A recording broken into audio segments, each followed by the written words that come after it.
Bonjour à tous, dans ce nouvel épisode de l'Académie vétérinaire ILS, je vous propose de vous expliquer que faire face à la maladie rénale chronique ou MRC. Nous reviendrons tout d'abord sur les objectifs du traitement, l'alimentation à choisir lors de MRC, si on doit ou pas administrer des fluides à son patient. Je vous expliquerai aussi comment traiter l'hyperphosphorémie, l'hypokaliémie, l'anémie, l'hypertension artérielle, mais aussi la protéinurie. Je vous indiquerai comment améliorer le confort digestif des patients souffrant de MRC et comment assurer leur suivi. Alors vaste programme, donc surtout, si vous aimez, n'hésitez pas à partager cet épisode et à revoir l'intégralité de notre série sur l'Académie vétérinaire ILS. Les objectifs du traitement incluent l'identification et le traitement des causes sous-jacentes, la prévention et le traitement des complications, la gestion des comorbidités et le ralentissement de la progression de la perte fonctionnelle rénale. Dans de nombreux cas, un traitement spécifique de la maladie rénale chronique n'est pas disponible et la thérapie de soutien constitue l'essentiel du traitement. Le choix d'une alimentation adaptée est essentiel lors de MRC. Les régimes alimentaires prescrits pour traiter la MRC diffèrent des alimentations physiologiques. Ils contiennent souvent moins de protéines, de phosphore et de sodium et plus de fibres solubles. Ils ont une densité calorique plus élevée et sont supplémentés en acides gras oméga 3 et en antioxydants. Les aliments rénaux ont un effet neutre sur l'équilibre acido-basique. Il a été prouvé qu'une alimentation adaptée minimise les épisodes urémiques et la mortalité chez les chats atteints de MRC au stade IRIS 2 et 3. Il y a un débat sur la quantité de restriction protéique nécessaire chez les chats atteints de MRC. Une restriction excessive des protéines peut entraîner une perte de masse corporelle maigre et affecter la qualité de vie en raison de la malnutrition protidocalorique. Les besoins énergétiques peuvent également être plus élevés chez les chats âgés. Il est important de maintenir un ingéré calorique adéquat pour prévenir la malnutrition protidocalorique. Une restriction modérée des protéines associée à une restriction du phosphore pourrait être optimale. Moins de protéines alimentaires totales peuvent être administrées si les protéines sont très digestibles et d'une haute valeur biologique. La restriction du phosphore dans l'alimentation semble encore plus importante que la restriction des protéines. Elle permet de ralentir la progression de la maladie et améliorer la survie des chiens insuffisants rénaux, tout en limitant la minéralisation rénale chez les chats affectés. Les acides gras polyinsaturés oméga 3 peuvent être bénéfiques car ils diminuent l'inflammation, abaissent la pression artérielle, offrent des effets antioxydants et limitent la calcification rénale. Il est donc conseillé de nourrir les insuffisants rénaux avec un faible ratio oméga 6, oméga 3. Les régimes rénaux sont introduits progressivement sur 2 à 4 semaines.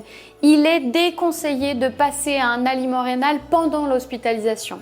Il est préférable d'introduire le nouvel aliment lorsque l'animal rentre à la maison. Les patients en stade 4 sont souvent anorexiques, quelle que soit l'alimentation proposée. Chauffer l'aliment à température ambiante ou ajouter de l'eau ou du jus de thon peut améliorer l'appétence. Certaines alimentations rénales faites maison sont nutritionnellement inadéquates et inappropriées pour prendre en charge la MRC. Les alimentations rénales faites maison doivent être formulées et évaluées par un vétérinaire nutritionniste certifié. La thérapie par fluide sous-cutané avec une solution électrolytique équilibrée et alcalinisante peut être bénéfique pour les patients atteints de MRC de stade 3 et 4. Les doses varient de 75 à 150 ml toutes les 12 à 72 heures. La thérapie par fluide sous-cutané n'augmente pas la filtration glomérulaire ni la fonction rénale. Cependant, elle aide à maintenir l'hydratation, augmente l'élimination de l'urée en augmentant les débits du flux tubulaire et aide à prévenir l'élévation supplémentaire de l'urée et de la créatinine due à des causes pré-rénales. Elle peut également améliorer l'appétit et le niveau d'activité chez certains patients. Néanmoins, aucune étude clinique contrôlée n'a montré que la thérapie par fluide sous-cutané prolonge la survie ou améliore la qualité de vie. Les patients déshydratés peuvent avoir besoin d'une thérapie par fluide intraveineux pour corriger leur déficit. La dose de fluide doit inclure la quantité nécessaire pour la réhydratation, l'entretien et les pertes continues. Une hospitalisation est toutefois évitée autant que possible chez un patient souffrant de MRC. D'autres options supplémentaires pour encourager la consommation d'eau comprennent l'utilisation de compléments alimentaires spécifiquement formulés, de fontaines à eau pour animaux, l'ajout d'eau ou d'agents aromatisants dans la nourriture, la fourniture d'une alimentation en conserve appropriée et l'accès à de l'eau fraîche en permanence. L'hyperphosphatémie survient chez de nombreux patients atteints de MRC et son incidence augmente à mesure que la maladie progresse. Elle contribue également à la progression de la MRC et est associée à une diminution de la survie. Idéalement, les niveaux de phosphore sérique doivent être maintenus entre 27 et 46 mg par litre au stade IRIS-2, moins de 50 mg par litre au stade IRIS-3 et moins de 60 mg par litre au stade IRIS-4.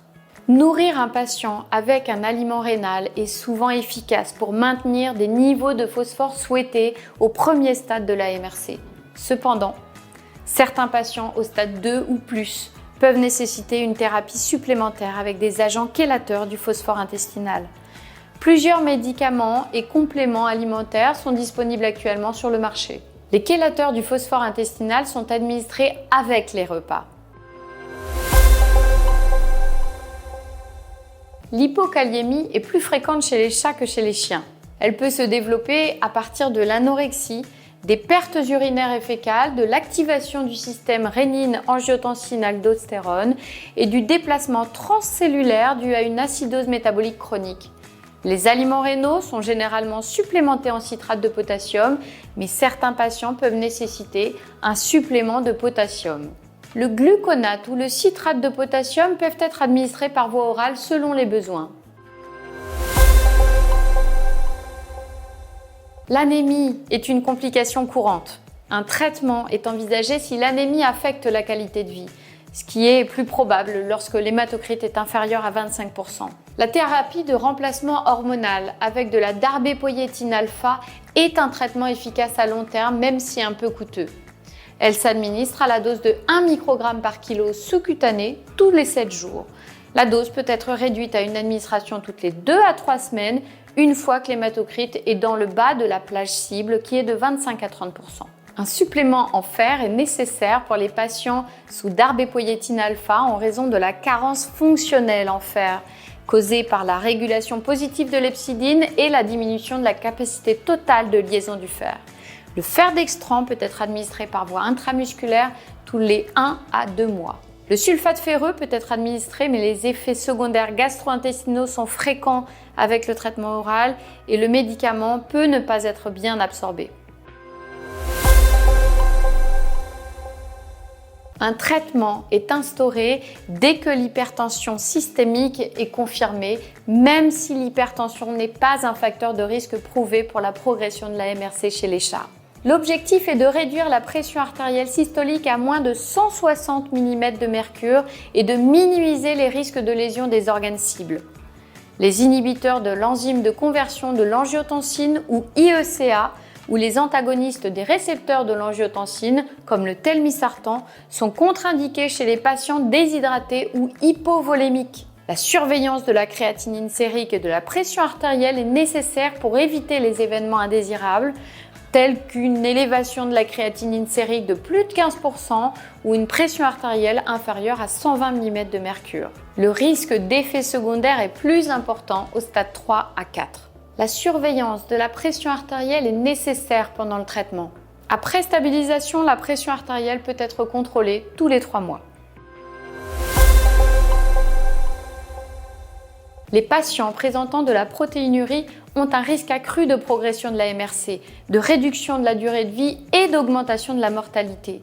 Le traitement par IECA ou telmisartan réduit la pression intraglomérulaire et peut diminuer la protéinurie. Un aliment rénal et l'administration d'IECA ou de telmisartan sont indiqués pour les patients avec un RPCU supérieur ou égal à 0,4. Les gastroprotecteurs tels que les antagonistes des récepteurs H2, l'ondansetron, l'oméprazole, l'amyrtazapine et le maropitant peuvent être utilisés contre les vomissements et les nausées. Par ailleurs, la dysbiose intestinale peut survenir lors de la MRC dès le stade IRIS 2. L'urémie peut affecter négativement le microbiome intestinal et la dysbiose intestinale peut aussi augmenter la production de toxines urémiques dans le côlon à partir de la fermentation des protéines. Cette accumulation de toxines urémiques produites au niveau du côlon peut contribuer à la progression de la MRC, réduire la production d'érythropoïétine et affecter négativement les fonctions neurologiques et cardiaques. La dysbiose intestinale peut également altérer la production d'acides gras dans le côlon au stade 3 et 4 de la MRC. Les mesures qui peuvent être envisagées pour contrer l'absorption des toxines urémiques incluent la modification du contenu en protéines de l'alimentation, l'utilisation de prébiotiques spécifiques associés à des probiotiques et l'administration orale d'adsorbants particuliers qui lient le sulfate d'indoxyle dans l'intestin. L'évitement de la constipation et la diminution de la fréquence des selles peuvent également réduire la production de toxines urémiques.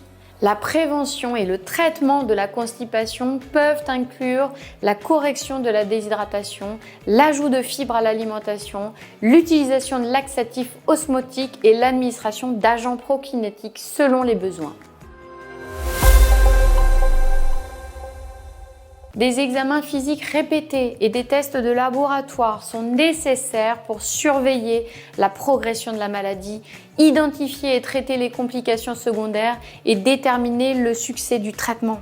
Il est recommandé d'évaluer la numération sanguine complète, le bilan biochimique sérique, l'analyse d'urine, la culture d'urine, le RPCU et la mesure de la pression artérielle. La fréquence de la surveillance varie en fonction de la stabilité du patient et de l'instauration de nouveaux traitements.